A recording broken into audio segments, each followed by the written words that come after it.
afternoon. I'm heading to an appointment and it is hot again. Actually, it's 50 degrees. So we're going to freeze next week, which in Texas terms means it's going to be like 20 degrees Fahrenheit. So I know, like, we're wusses down here. I like the snow. I wear flip-flops in the snow. I would love to one day visit Yakusho, which is like the coldest inhabited place on earth, where it's currently like minus 70 degrees Fahrenheit, which is fantastic. But we're gonna freeze next week. Anyway, let me put my sunglasses on because it is quite bright outside. So I had this blue sky. Can I have a blue sky, please? Anyway, so I had a fun day yesterday. I was on my bike ride, and I'm going to do a whole video just responding to the comments on this ridiculous situation. I just was like, I was highly entertained, but at the same time, I'm like, dude, like, what the hell? Anyway, so here's what happened. So I'm on my bike ride. I made a video about Spider Mountain, and I was like, I'm going to go back to Spider Mountain. I'm going to try it all over again. I did not have a great experience, as if you look on forums and everything, back in 2022, a lot of people, actually around 2019 to 2022, a lot of people have not had great experiences. They've had really bad crashes. There's, you know, it's not an advanced park, but I said it was a dangerous park. And as in the true form of Austin people, when you tell people in Austin that live there that something in Austin is not great, they just like blow up at you. It's almost like you're kind of bursting their bubble of like perfection. And I have never lived in Austin. I'll never live in Austin, but I've been to Austin for years because I dated someone out there and I have a lot of friends out there. And what was funny was that, you know, if you tell somebody about, Austin's not really that great. The music in Austin, is great, but there's better music somewhere else. They'll just like blow up at you. So that's kind of the reaction, with a bunch of these anonymous troll incels on the mountain biker page on Reddit. Like, all of a sudden my video ends up on there and I had no idea. And so suddenly I was getting like 800, 900 views, which for my channel that is very small, I keep my channel small, I'm fine. I don't need to be making any money on YouTube, actually. It's a lot easier to travel, especially to national and state parks, when you're not making money, because then you don't have to shell out more money than you're making for permits and things like that. And so I've worked in the digital media field for 19 years, and I worked on hundreds of marketing campaigns, digital campaigns, advertising, consumer advertising, movies, TV, everything. So I have been basically in that industry. But for me, I'm the gardener without a garden. I just do my videos for fun. I definitely don't do them to induce a MAGA riot, which is pretty much what happened. So I was like, why am I I got like all these dislikes, which is also very uncharacteristic for my channel. My channel is actually super clean. I have probably, out of the 371 videos that I have posted, I have had, I think, probably less than 20 dislikes. And so I have a really clean channel. But on this particular video, I got like 840 views, like literally within an hour or so, and a ton of dislikes. And so I was on my bike ride, I went home, and somebody had posted a comment that everyone was going to my video because of a Pink Bike podcast months before. And I was like, well, that doesn't make any sense. The podcast was in September. My video came out in December. The timeline doesn't add up. So then I looked at the analytics when I got home, which, by the way, when you troll people on YouTube, they can figure out where you're coming from. And it doesn't take long to, like, I was a digital analyst for a year and a half until January of 2023. So it doesn't take long for me to figure out where this traffic's coming from.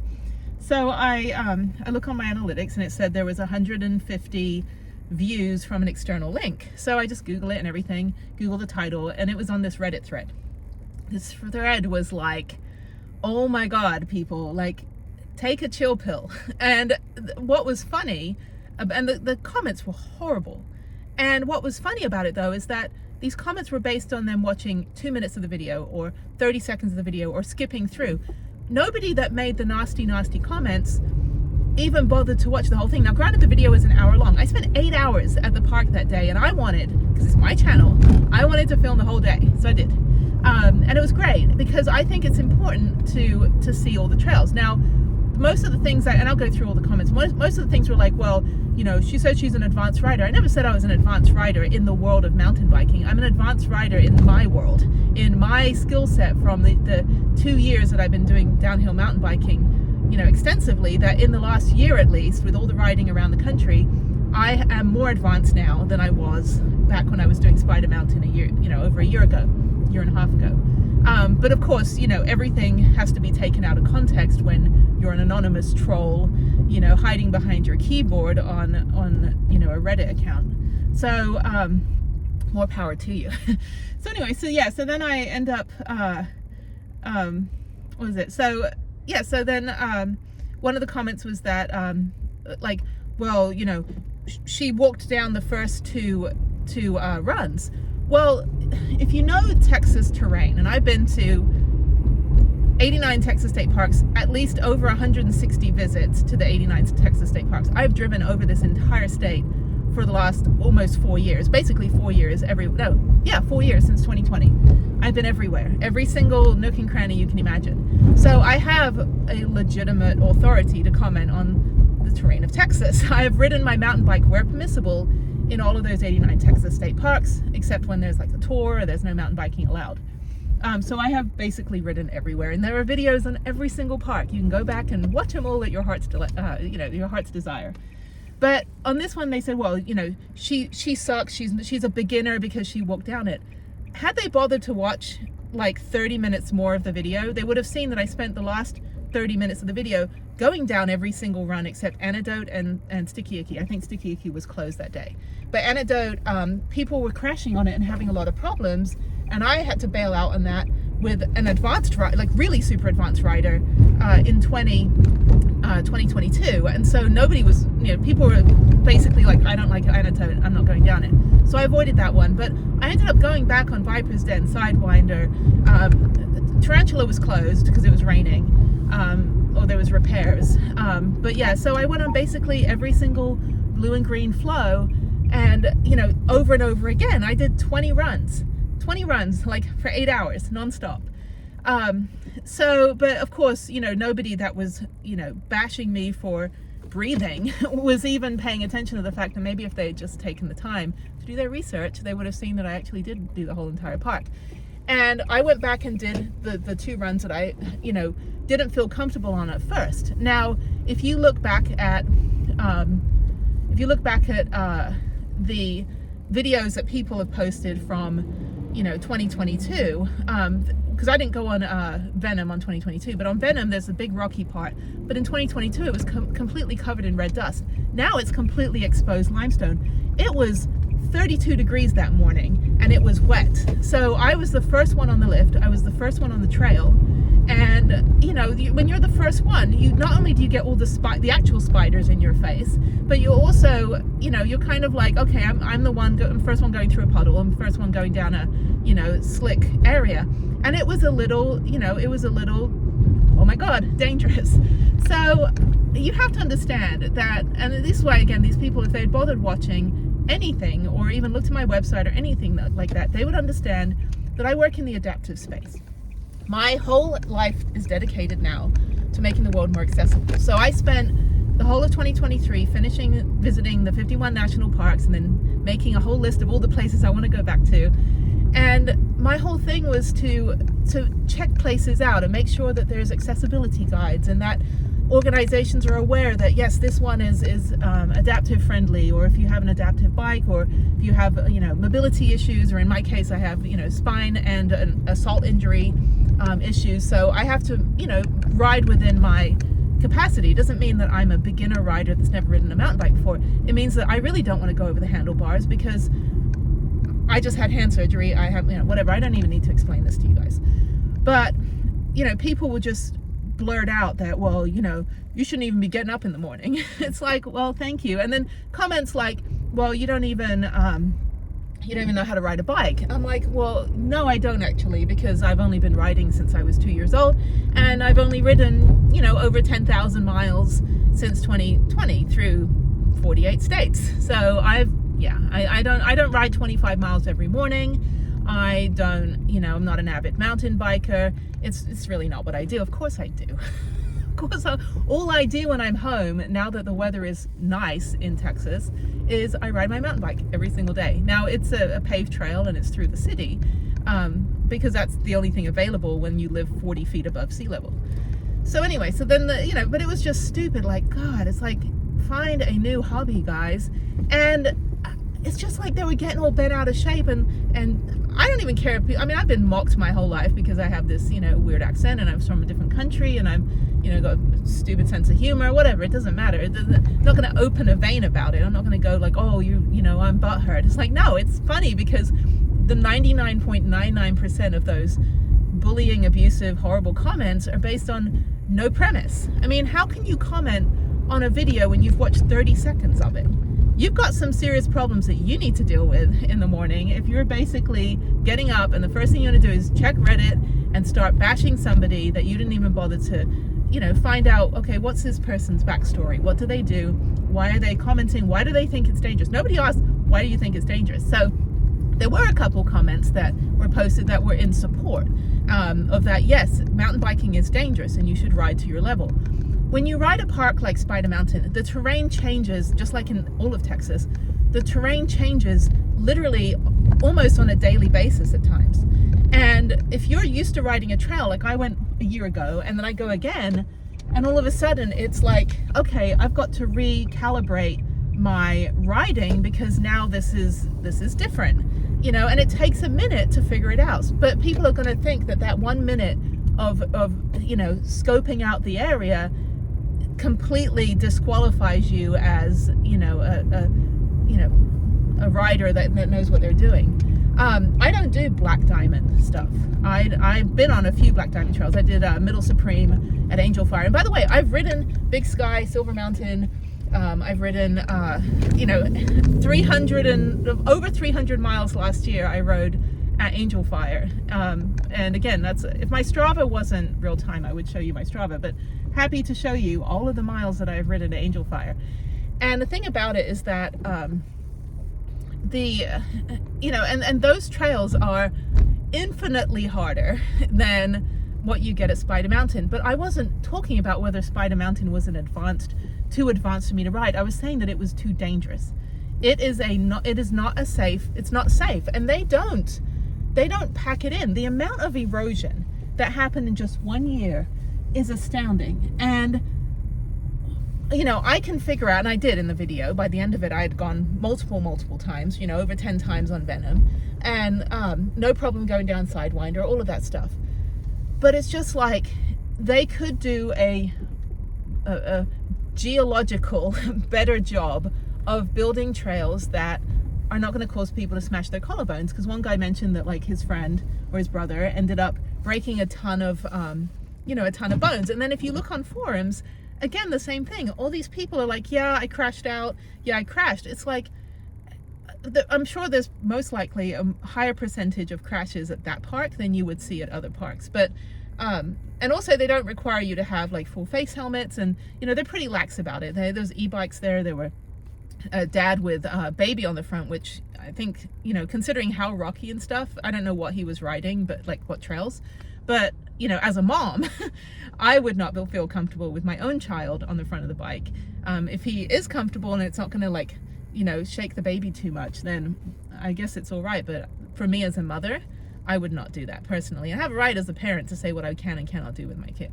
So from my perspective, and that's the thing, is that these trolls, any trolls that are online, they never think about it from their perspective. They think about it in this particular case from a misogynistic, ableist, hero complex, way. It's like, not everybody wants to be an enduro Red Bull racer.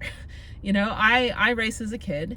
I don't care about the competition because I do enough other activities. I would rather have a variety of things. When I'm home in 1 week, I do mountain biking every day if the weather's good. If the weather is raining, I'll do ice skating or I'll do rock climbing. I'm taking a Pilates class for the first time on Saturday, which is going to be mortifying. So I do a physical activity every single day. That is what I do. And, I'm not consistently in one place long enough, except in Houston. And I don't want to compete. I don't need to. And just because someone isn't a competitive mountain biker, and this is what Pink Bike was talking about on their podcast, I listened to it, is that if you're not a professional competitive racer, you shouldn't even be uploading any videos to YouTube about mountain biking. Now, again, in the adaptive space, it is important that when people, before anybody goes on a trail, a lot of people like to check it out on YouTube.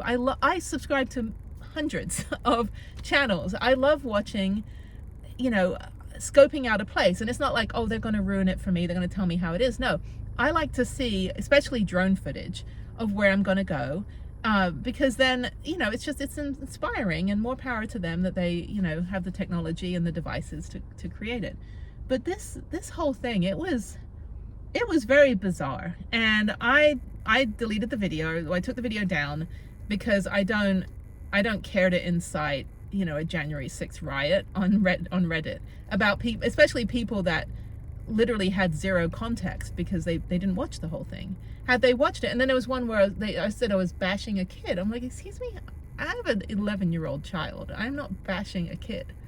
Like, all I said was, oh, I was younger than that when I started, because had you watched the rest of the video, there was a whole segment I did about how I think it's really great that parents are getting their kids involved, because that's what my dad did when my brother and I were little.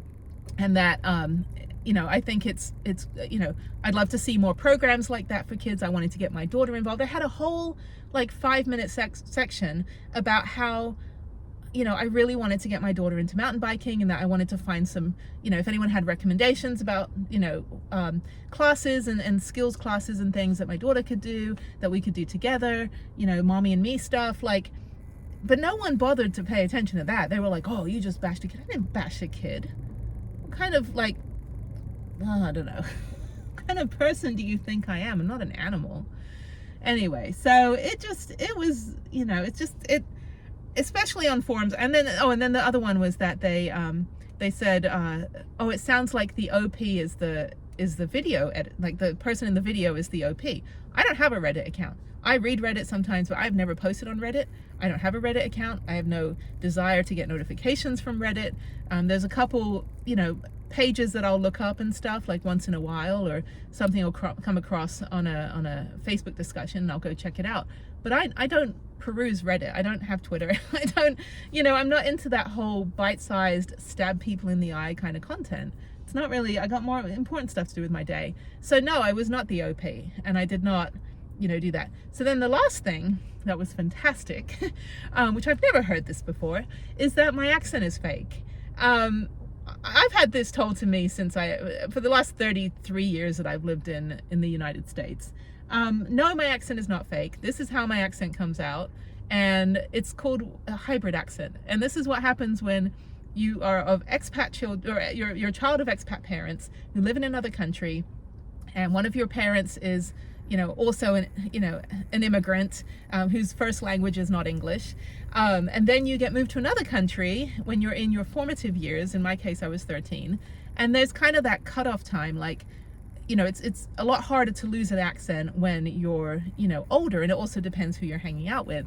And then from there, the people that I was around after, going through college, I had a lot of international friends.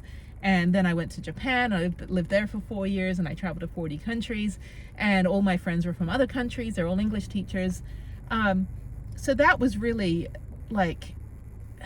when you're a global person, I've been to, I did the tally, total of 95 territories, countries, and crown dependencies. That's half the planet, pretty much, that I have been to, that I spent significant amount of time traveling in, plus living in Japan for 4 years. And then somebody said, well, she has a fake English accent because she never lived in England. No, I wasn't. Yeah, I never lived there. I was just born there and stayed there until I was 13. So never actually lived in England. However, I just happened to have been there for the first 13 years of my life, raised by American parents, and where my mother was adopted from another country, and English is her second language. So it's great when these people are just throwing these online daggers at people. I'm like, do your homework, dude, because your credibility is no better than dog poop at this point. So that, yeah, it was really entertaining. I was just like, God, it's just, and so once I took the video down, the comments just kind of ended. This video will probably end up on that same page, and they have the same incels, butthurt because, somebody doesn't, support them with their stupid comment. I don't know. Everyone's right, has a right to an opinion, but they say that, opinions are like assholes. Everyone has one, and it's just like, I don't know. Anyway, so the next thing was, so the fake accent. So if you look at, and I taught English in Japan for 4 years to elementary school. I was a cultural ambassador. I did travel writing as well. And the students in Japan in my town, the high school students especially, you could always tell who their I wasn't a JET program, but you could tell who their JET program teachers were, because one kid would have a Scottish type accent and one would have a New Zealand type accent. So when I went to the junior high schools and elementary schools, and they would say, Miss Jenny, can you speak in a full American accent? And it was like, fine. And so unfortunately my fake American accent, right, would end up sounding like a really bad Christopher Walken. And I'd be like, we're going to open the book. And I had a watch. And so unfortunately, these poor kids were a combination of a William Shatner and Christopher Walken accent. But I had to pronounce, like, I can't do something. I had to say, I can't do it, right? So I'd have to say, I can't do it. I can't do this, and I can't read. So anyway, but so once in a while they'd have me, put on a fake American accent, and I just really, again, it was like, it's a bad Christopher Walken. But yeah, so this is what, people sound like when they, are just around a bazillion foreign people. And unfortunately, I can't get rid of my half British accent, and it will always sound like this. So I'm sorry, I'm not an actress. I have no acting ability. I have no singing ability. And I definitely cannot fake whatever's coming out. Like, this is it. So if you want to hear it, that's fine. If you don't, go watch something else. So sorry. But I've been told all my, pretty much all my adult life, or one girl I worked with, she's like, your accent doesn't make any sense. I'm like, I know it doesn't. But if you look at, like, the actress, wonderful actress, Anya Taylor-Joy, she was the Queen's Gambit, the redheaded girl. So she has a beautiful voice, and she has a hybrid accent. So she's got a mostly British, but American, and her first language is Spanish, because she was born and raised in Argentina. So when she speaks Argentina Spanish, right, or speaks Spanish with the Argentina accent, the tone, her voice is more husky, the tone of her voice, and she has the full-on Argentinian accent, and it's a very different inflection and tone than her English-speaking voice, because that's how it is when you have two, the native tongue, and then you have your, second language or third language, fourth language. And so if you listen to her, she talks about her accent in a lot of interviews, and it's quite fascinating. And but yeah, I mean, it's just how it is. I mean, go hang out with some expat families and go see how their kids speak. But everyone in my family has a completely different accent. So I was born and raised in London, so was my brother. Well, I was born in London, but I was raised just outside of London, in a town called Watford. And if you are from the UK, if you're not from the UK, none of this will make any sense. But Watford is like just outside of Greater London, and anyone in England knows Watford. Anything north of Watford is the north of England. But the Watford accent is different than the London accent, even though we're only 30 minutes away by train. Next to Watford is a town called St Albans. Now, if you watch another channel called Lauren Jumps, she's fantastic. I can't jump rope to save my life. I'll probably throw my back out and completely be, my spine destroyed. But her accent is, she does jump rope stuff. Her accent is St Albans, which is very similar to how I think I used to speak before I moved to America. So you can check out her channel. But yeah, so she'll say like, oh yeah, I think it's good in it, right? So, but I used to sound like that, but my voice evolved and just got more mature, I guess, and more enunciated. And also when I speak Japanese, 'cause I lived in Japan, my Japanese is not only my, foreign speaking accent and my inflection, but it's also redneck Japanese, because I lived in the north, so we have a different dialect. But anyway, so yeah, so how she sounds. My sister grew up in the States and had a Texan twang until my parents moved from Houston to London before I was born. And she went to an American school all through high school. So she sounded more American, and I always thought she sounded super American when I was growing up. And my brother and I went to public British school, but he's worked in hospitality, so I think he has a more posh British accent, because he was a lot older. He was 16, 17 when we moved. So he didn't lose his accent as much as I did. And then I just have whatever. But the fact that somebody would take the time to troll somebody's voice and accuse them of being fake and be completely way out in left field on the surface of Mars, it's like, great. You have zero validation to your horrible comment, and I'm not gonna open a vein about it because you're wrong. So you couldn't be more wrong. But anyway, I have to get to an appointment right now, but I will, I don't know. I think I'll maybe go through all of the comments, and, you know, if I feel like it, but that's just, you know, it was entertaining yesterday to wake up and see that. But again, I don't care for MAGA type, you know, Capitol, you know, city or whatever, the riots on the Capitol, you know, on mountain biker pages. And what it did do is that it did reinforce that unfortunate gap in the mountain biking world of, you know, it is quite elitist, misogynistic, and ableist. And the whole reason I'm doing what I'm doing to go make the world less ableist and more accessible is to break down those barriers. So to know that those comments and that stuff happens, because when I was in Killington mountain bike park, some complete jerk who was yelling at everyone, oh, girls shouldn't be on here and get out of my way and this and that, to basically everybody, ended up burning up my tire. Did a whole video on it.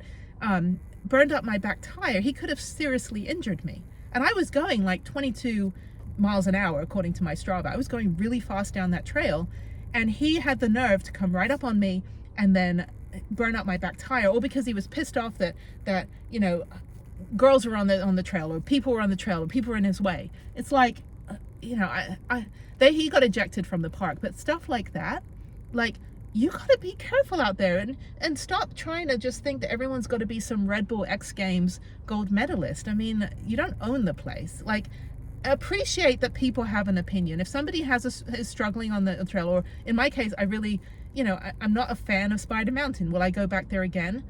Probably not for another year. I will go other places.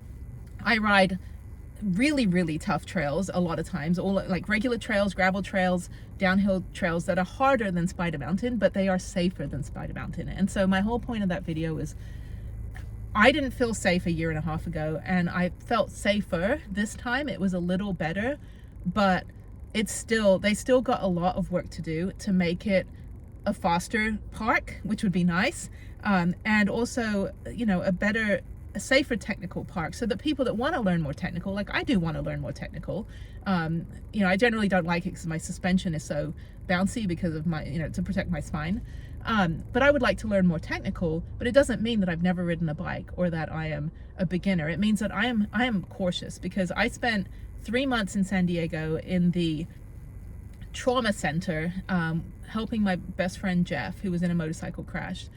And what I saw in that trauma center for 10 hours a day for 3 months really puts life in perspective, that there were a lot of motorcycle crashes, a lot of car crashes, and even worse, there were, well, they're all bad, but there was a lot of suicide attempts from the Coronado Bridge in San Diego.